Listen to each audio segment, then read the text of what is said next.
my series where I show you 10 handmade gift ideas for under $10. For gift number 1, we're going to be going to the thrift store, and not like a Goodwill. We're going to go to your local thrift store where the prices aren't crazy, because we're going to be looking for a teacup, like the old-fashioned fancy ones. And this one was great because it came with a plate and it's her favorite color, so win-win there. If you're like me, you have a bunch of half-empty candles laying around. So we're going to grab an old one, heat it up, take out the wicks, and measure it to the cup, because we're going to be making a handmade candle. I like the plate because it can also be used as a trinket dish or just to hold the candle. This came out super cute, and for wrapping, I think it's always a good touch to make it a little personalized. I like to use boxes that will trick them on what's on the inside, but for the wrapping, this person loves Trader Joe's, so I had to add a nice little personalized touch with turning the bag into a wrapping paper. This gift costs only $1 and has so much personalized value to it. Now, if you don't have a candle, this may cost you a little bit more. Today we're going to Hobby Lobby and getting some fabric and iron-ons if you want. I wanted to go with this leather-looking fabric sheet because today we're going to be making bookmarkers. This is a great present for your book-loving partner, friend, or family member. Just get a book and trace out how big you want it. Make the cut twice and sew them together. I'm no sewer, but for some reason I had this sew kit in my house, so that worked out great. But if you don't have a sew kit, I saw one for cheap on Amazon for like $3 or something. And like I said, I have never sewed a day in my life before, but it actually wasn't hard. This project took me maybe 10 minutes max. I loved how the heart one came out, but I wanted to make a little bigger one too so that they had options, and I equally love how the iron one came out. Now for the wrapping, we're going to keep it simple dimple. She loves puzzles, and I had this newspaper with puzzles, so win-win there. This gift ranges from $1.99 to $5.48 depending on if you're getting the iron-on. Today we're going to be grabbing the box. Use that box because we're going to be making the book, and if you don't know what the box is, this video isn't for you. Head to your local thrift store and pick out an old school looking book with a title that catches your eye. This one describes exactly how I feel about the content. We're going to be transferring everything from the box to the book. I'm someone who writes a lot of letters, and I hate that they have to be put away because displaying them around the house is just kind of a little cheesy. So turning it into a book to be able to still display it in an easy access way is something that is super thoughtful and meaningful. You can grab all the cards that you both have sent and put it in, or the cards that they've given you, or vice versa, however you want to do it. And for the wrapping, again, we're going to keep it personal and write a love note that they can read either before or after opening the present. This gift only cost me 50 cents, but it can depend on where you get your book from. Today we're going to the Dollar Tree and grabbing air dry clay, some brushes, and paint, because we're going to be making a few different types of air dry projects. This is going to be for a pasta lover, so we're going to be making a spoon holder for while they're cooking, chopstick holders, and a magnet of all different types of pastas. I was really trying to get the color right of these pastas, and I think they came close enough. This was easy to do and super cute, and you really can go crazy and make any type of design you want with air dry clay. Now the Mod Podge is going to make it professional, and if you're making any type of air dry clay, you always need to seal it with something. I did not expect this to turn out as cute as it did, but I'm obsessed with the chopstick holder. For packaging, we're going to grab an old pasta box. I just taped some pasta pieces to the inside so it looks like I'm just giving them a box of pasta, and hey, I mean, if they want to eat the few pieces taped inside, then that's up to them. This only cost me $7.50 for the paint, brushes, and magnet from the Dollar Tree.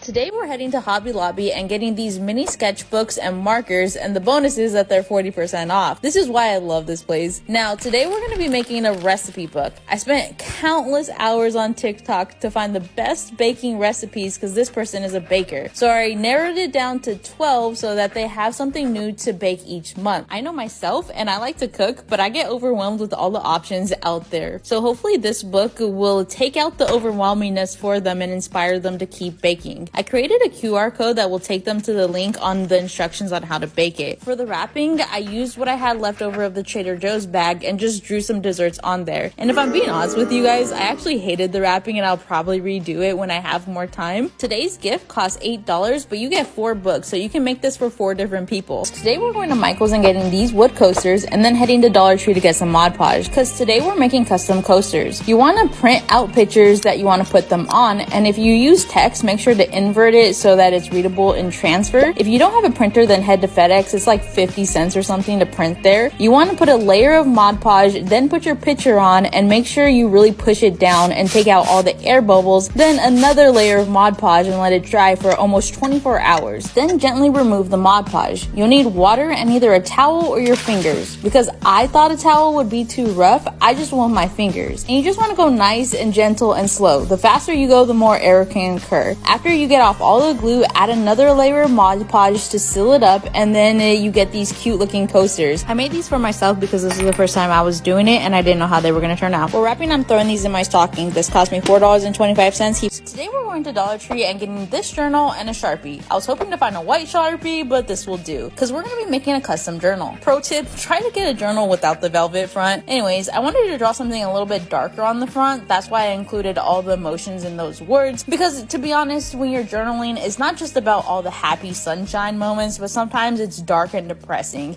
And on the back, I drew a flower. Did anyone else learn how to draw this flower as a kid and think they were an artiste? Anyways, I wanted to draw something more pretty on the back to remind them that no matter the journey they had with this journal, something beautiful is always on the other side. And on the inside, I just put daily affirmations on each page. They're easy to Google. For wrapping, I've low-key been unexpired after the recipe wrapping video, so I need to get better on that for next video. This cost me $2.50. Today we're going to Hobby Lobby to get these supplies and they're 40% off, then heading over to FedEx office to use their supplies for free. Because today we're making a custom calendar. They had supplies there that I didn't have at home. I did 3 holes, the middle one is for hanging, then went back home to finish. I'm no drawer, but I am a tracer. And did you guys know you can put a projector on a tripod? Anyways, I couldn't show you guys the image, but I just projected the image on the paper and traced over it. Now the thing with handmade gifts is, yes, you can probably buy this for less time, but imagine someone made you a gift because they took the time to think of you and what you would like and personalize it to your interest. With gift giving, it doesn't matter about the amount you spend, but about the thought that you put behind the gift. Because if someone gave me a calendar, I would be grateful, but I wouldn't understand why, because I don't personally use calendars. So you really have to know the person you're making gifts for, because if you don't, it'll show. And the best gift to give someone is to feel seen and known. This cost me $7.50. Today we're going to be going to the thrift store because we're going to be looking for a teapot. This one was too big and this one was too small, but can we just take a moment for this egg top? Now, I was feeling a little discouraged that I wasn't going to find what I needed. Then all of a sudden, with fresh eyes, I found exactly the size I was looking for, and it's honestly so cute. Take it home, wash it up, because today we're going to be making a sewing kit holder. Apparently,